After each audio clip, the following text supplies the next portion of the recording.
Just one day after Jack McLennan's relationship fell apart, he vanished. I couldn't believe this was happening. Immediately, accusations started flying. You need to cough up and you need to confess. But it soon became clear there was so much more to the story. There has to be something more nefarious going on. I'm Rob Bergen. Join me as I investigate what became of Jack in the new season of Unravel. You know where my son is. Search for the Unravel podcast on ABC Listen or wherever you get your podcasts. ABC Listen. Podcasts, radio, news, music and more.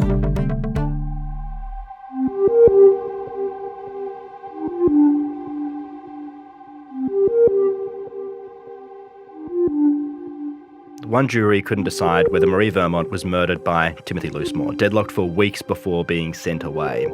In this episode, the decision that this one finally reached, and that's a journey that wasn't without issue. I'm Stephen Stockwell.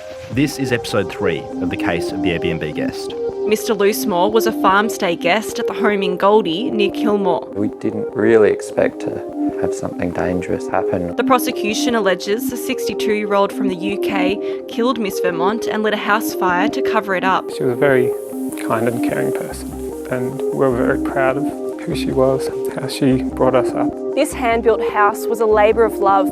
It's all been lost, alongside everything she owned and, her sons say, evidence of her final moments. We never heard Timothy Loosemore's version of events in court. He didn't give evidence in his murder trial, but he did speak to police in hospital. And what he said was talked about a lot just before the jury went away to consider whether he was guilty of murdering Maree Vermont or not.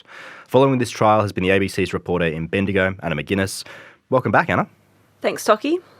And I'm really keen to hear a bit more about Timothy Loosemore's version of events after the fire. There's actually a conversation that he has with police that's captured on the body-worn cameras of one of the officers. When is this happening? So after Timothy Loosemore is taken away by paramedics from the Stonehouse, they travel down to Melbourne to hospital, and the police officer on the way, they stop, gets in the ambulance, and there's conversations with the paramedics, the police, and then ultimately at the hospital over the course of several hours. Yeah, right. We're talking like midnight to like 3 a.m. And there seem to be kind of like a couple of main blocks. And Timothy Loosemore's story does seem to change a little bit over that time. Not dramatically, but just sort of, in my reading, a little bit around the edges. I mean, what does he tell police? So initially he says that he went to get firewood, he turns around and the house is fully alight, it's too hot and he can't get back inside. Then he sort of mentions that maybe he went to check the chicken coop as well, but can't really remember. He's pushed on, well, did you bring firewood back to the house? He says he doesn't know, he can't remember. And actually maybe he went for a walk. He likes to go for walks around the property, maybe he just wandered off. There's also some changes in his story about where Maree was in the house before the fire. At first he says maybe she was in the pantry getting some more alcohol, and then later he says actually she was on the computer. But that throughout his discussions with the police, there's a lot of I don't know and I can't remember. So there are some slight changes to his story, but he does stick to the fact that he did go out to get firewood and bring it back, and that's when he sees the house on fire. Yeah, I mean, the reading of the transcript of this, which is what I've been kind of going through, is really interesting because it's, it's a long conversation. It's not like, hey, what did you do? I went out to get firewood. It's this sort of like rambling almost back and forth between Timothy Loosemore and one of the police officers who's obviously wearing the camera that we're getting all of this stuff through. I mean, what sort of state is Timothy Loosemore in at this point? So he's not in a great condition. He's drunk. When he gets to the hospital, his blood alcohol is 0.18. That's 3 times the legal driving limit. He's also had dental work done that day, which was pretty intense. He actually had a tooth removed. So he says he's had codeine, paracetamol, and antibiotics, as well as 4 tins of beer. He shared a bottle of wine with Maree, and he's had a glass of whiskey. He says that during the day he was bleeding from the dental work, and Maree Vermont told him he actually looked like a bit of a vampire and told him to wipe his face. So, Anna, just to kind of clarify Timothy Loosemore's version of events, he leaves the house to get firewood. There's an indeterminate period of time that passes, and then he's come back to the house and it's ablaze and he can't get back inside. Is that right? That's right. Okay, right. And we did talk in our last episode as well about, the fact that there was kind of unburnt firewood near the fireplace. There was a wheelbarrow that the family would use to bring firewood into the house, and that was all still there. I mean, Anna, talking about the state of Timothy Loosemore as well, I'm kind of surprised he can actually remember that much. This is his version of what unfolded after the fire, though. And, I mean, he is charged with arson towards the end of that conversation with the police officer, and obviously that changes to murder between that conversation and now, and that's what he's on trial for. He's on trial for the murder of Maree Vermont in that house. And this is all we hear from Timothy Loosemore. He doesn't give evidence. And with the closing arguments that come towards the end of the trial, Anna, how did they try and wrap all of this up? Because we've heard so much over the last couple of weeks. So the prosecution says that Timothy Loosemore snapped.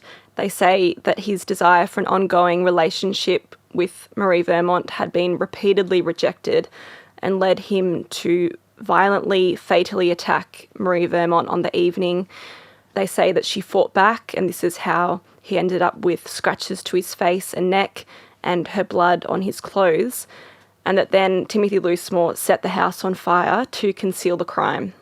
Right. And I mean, Anna, that sounds kind of similar to the prosecution opening. What was different about it? So in the closings, the prosecution is much more equivocal about what they say happened. If we remember in the openings, they gave two sort of possibilities, that either Timothy Loosemore fatally attacked Maree Vermont and then lit the fire, or he seriously injured her, incapacitated her, and lit the fire that ultimately killed her. In their closings, the prosecution says they're really going to focus on that first possibility, and they say it really comes down to proving the first and third elements of murder, whether he caused Maree Vermont's death, and if so, whether he intended to. So they say there's no real question of whether he was acting consciously or that there's a self-defense element. Yeah, right. So he wasn't acting in self-defense, and, despite his blood alcohol level of 0.18, he was still conscious and very aware of the actions that the prosecution says he was undertaking at that time. And, I mean, Anna, it's interesting, that prosecution line that, Maree Vermont is killed before the fire. They kind of focus on that. They highlight the fact that there are 5 exits from the stone house, that, the dog got out. How was she not able to get out? And the prosecution says as well that Timothy Loosemore deliberately lights the fire that ultimately destroys the stone house. Why did they say he did that? So the prosecutor says he did that because he wanted to get rid of evidence. They say if Maree's death had been accidental, then why not preserve that? Why not preserve her body to show that the cause of death was unintentional or accidental? They actually go as far to say that destroying the body is to cover up the cause of death, and that's therefore an admission of guilt on behalf of Timothy Loosemore. Right, okay. And we have Timothy Loosemore's version of events that he went out to get wood. How does the prosecution approach that line? So they say that this is just nonsense. They say it would have taken 15 seconds to go out the door, grab some wood from the piles at the back door. You wouldn't just go out there and turn around and see the house so on fire that it's too hot to get back inside. Mm. And they also say that that detracts from his credibility when he says that he didn't start the fire. Also, the fact that there was already firewood inside the house. We know there was some partially unburnt wood in the open fireplace and in the wheelbarrow. And on the chickens story, that maybe he went to see the chickens, they say it was only about 50 metres away from the house. So again, it just doesn't make sense. Yeah, okay, right. The defence opens their closing in a similar way to the way that they started their opening as well. They're kind of talking to the jury and saying, look, you've got to make this decision with your head. Your heart may be thinking one way, you might believe one thing, but you need to really sit there and assess the evidence that's been presented before you. That's what you're making this decision on when you're assessing whether or not Timothy Loosemore is guilty of murdering Maree Vermont or not.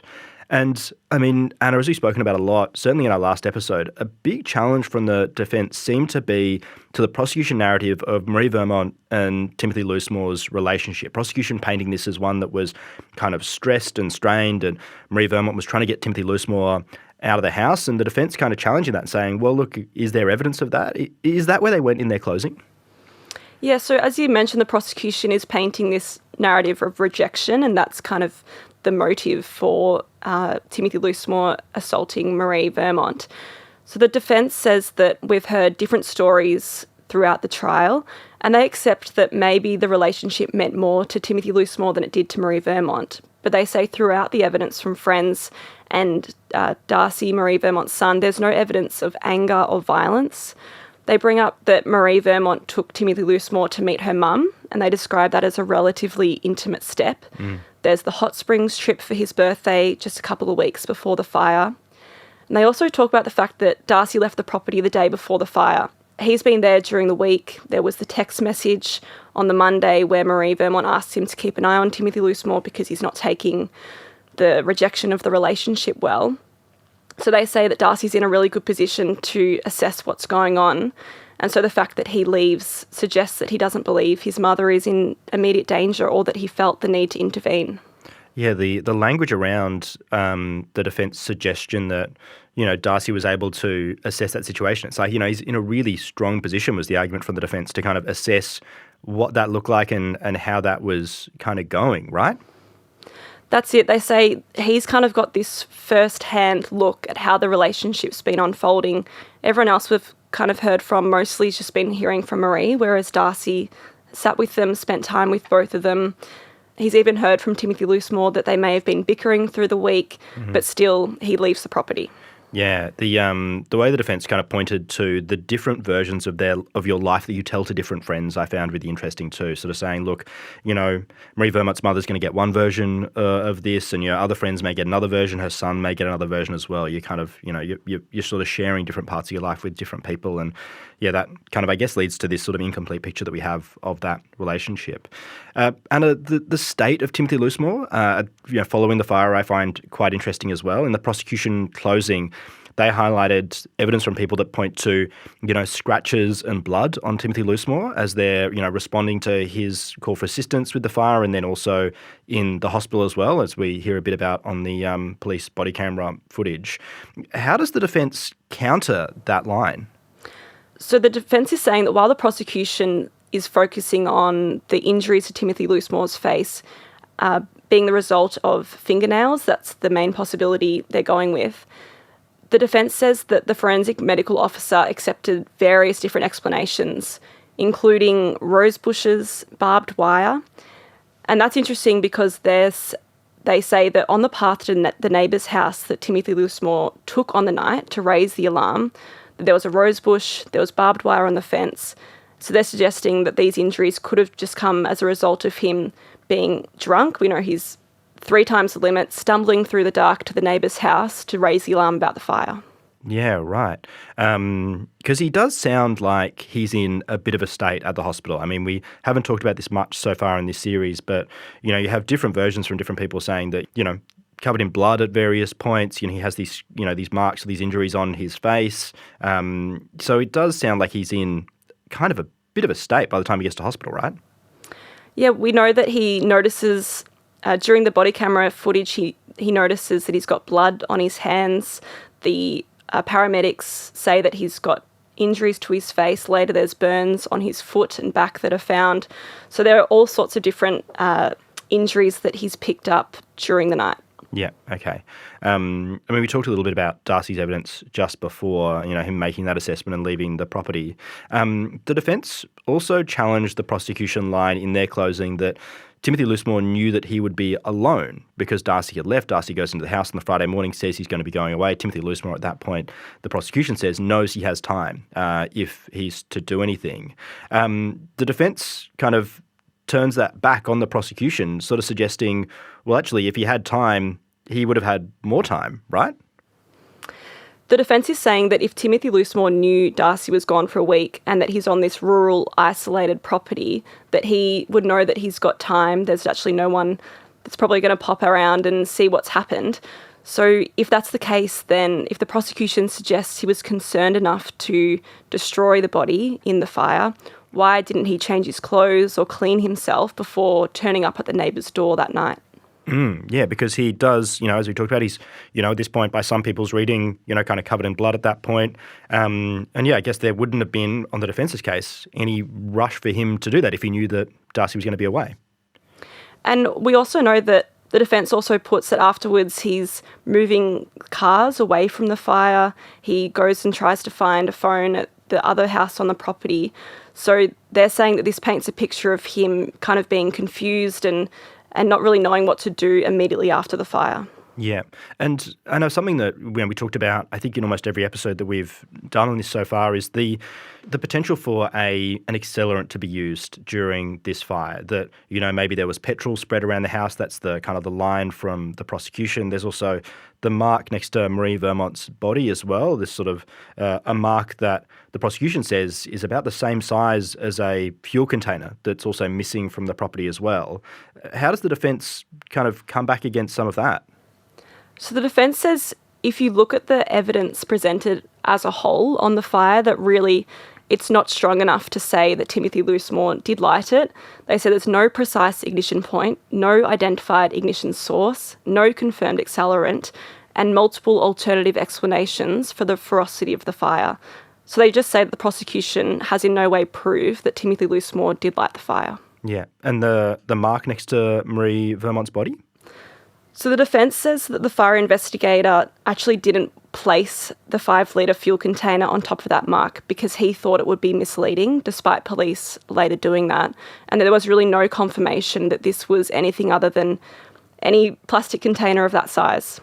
Okay, right. And Anna, again, I'm going to come back to something we talked about in our last episode. The 3 knives found on the floor next to Maree Vermont's body by the arson chemist who was investigating the scene. Did anyone mention them in the closings? So basically, the prosecution does mention the knives. They say there was no forensic material on them, so they don't actually go anywhere. They just mention the fact that they were found on the floor, but nothing was able to be taken from them. And the defence pick that up and say they suggest that the knives are an absolute red herring. They say the prosecution can't point to a single piece of evidence connecting the knives to the death of Maree, and the fact is there's just 3 kitchen knives in a house that was destroyed by fire. Yeah, right. I mean, the thing I kind of think about a lot with this, certainly after listening to the defence closing and some of the angles that they've approached this from, is that, there really does seem to be quite limited information about what has happened to Maree Vermont that night. I mean, we've talked a lot about the state that her body was in, that, it was really badly burnt, and the people that were kind of assessing her body and investigating her body afterwards couldn't determine a cause of death from that. And all they could really say was that, look, it doesn't look like she was alive when the fire started because there's no soot in her esophagus and there's no carbon in her blood. But even that's not conclusive, and the defence kind of pointed to that as well, saying, well, look, it's not conclusive. Anna, you talked earlier when kind of introducing the prosecution closing that they had these kind of 2 possible versions of events, the death before the fire and death in the fire, with the prosecution leaning quite strongly one way, saying really what we're suggesting here is that Timothy Loosemore killed Maree Vermont before the fire. The defence was telling the jury they needed to be unanimous on what happened to find Timothy Loosemore guilty of murder, though. Is that right? Exactly. So the defence says if the jury is to find Timothy Loosemore guilty, then they have to agree on by which possibility that happened. So whether Timothy Loosemore killed Maree Vermont and then lit the fire, or if he seriously injured her, incapacitated her, and then lit the fire that she died in. And they argue that if medical experts can't tell the jury how she died, then how can they unanimously agree on which way this happened? Okay, right, got it. Thank you for talking us through all of that, Anna. And there's so much to get through in the closing arguments of the prosecution and defence in a trial like this that is so complicated. There's so many different threads. There's so many different personal stories as well in this one too. And I guess with all of that in their mind, the jury has to go away and decide whether or not Timothy Loosemore is guilty of the murder of Maree Vermont. And I mean, as I mentioned before, this is the second time that a jury has been sent away to do this. The first trial of Timothy Loosemore, the jury couldn't decide after deliberating for 5 weeks and were, eventually kind of sent away, and the whole thing started again. In this trial, when did the jury start their deliberations? So the jury started deliberating on a Friday afternoon, and then they actually came back to the court with a question on the Wednesday. What was the question? They asked the judge for an elaboration of something he said in his charge to them. So he's told them that they can only infer that Timothy Loosemore intended to kill Miss Vermont or cause her really serious injury if they are satisfied beyond reasonable doubt that that is the only inference open from the facts that they have found. And their question is, does that mean the only reasonable inference? And that's a bit complicated. It's a lot of words. Yeah. But essentially, they're saying, is that the only reasonable inference that they can find, not some, I guess, implausible, option? And the answer to that is yes. It is up to them to determine what is reasonable. They're astute people, so that is for them to decide.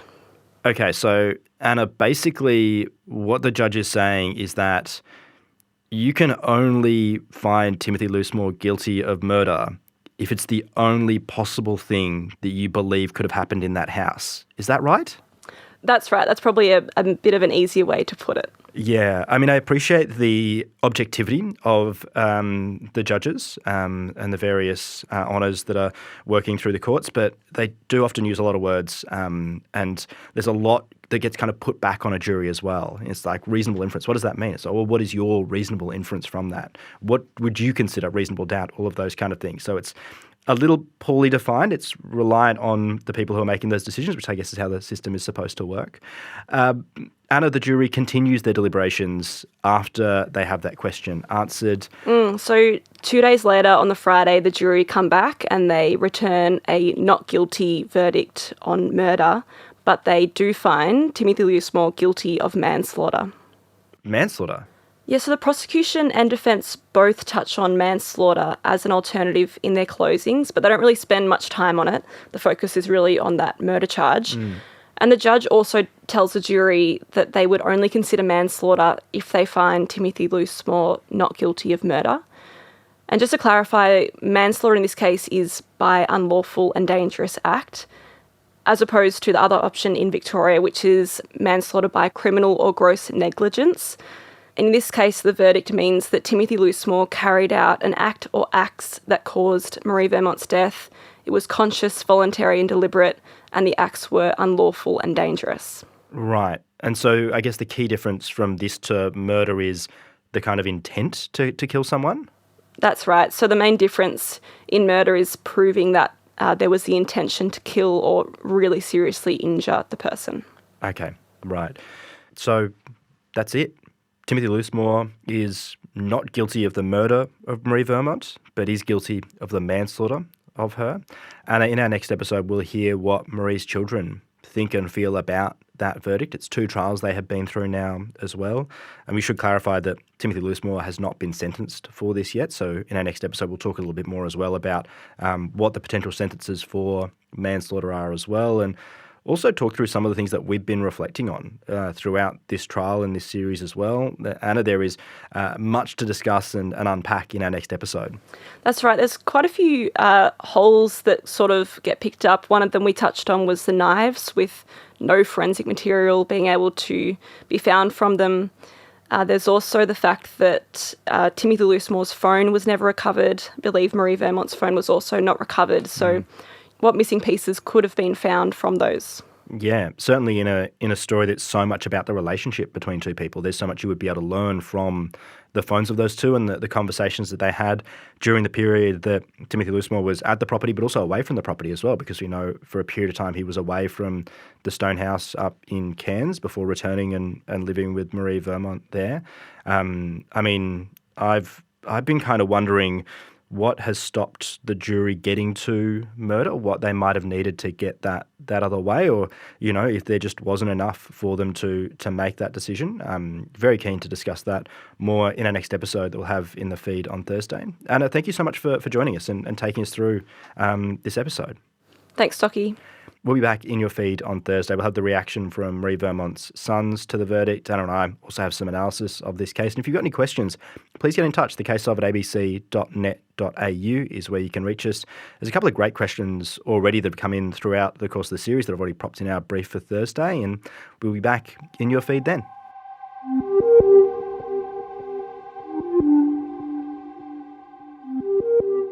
The Case of the Airbnb Guest is produced by ABC Audio Studios and ABC News. This episode was reported by Anna McGuinness and presented by me, Stephen Stockwell.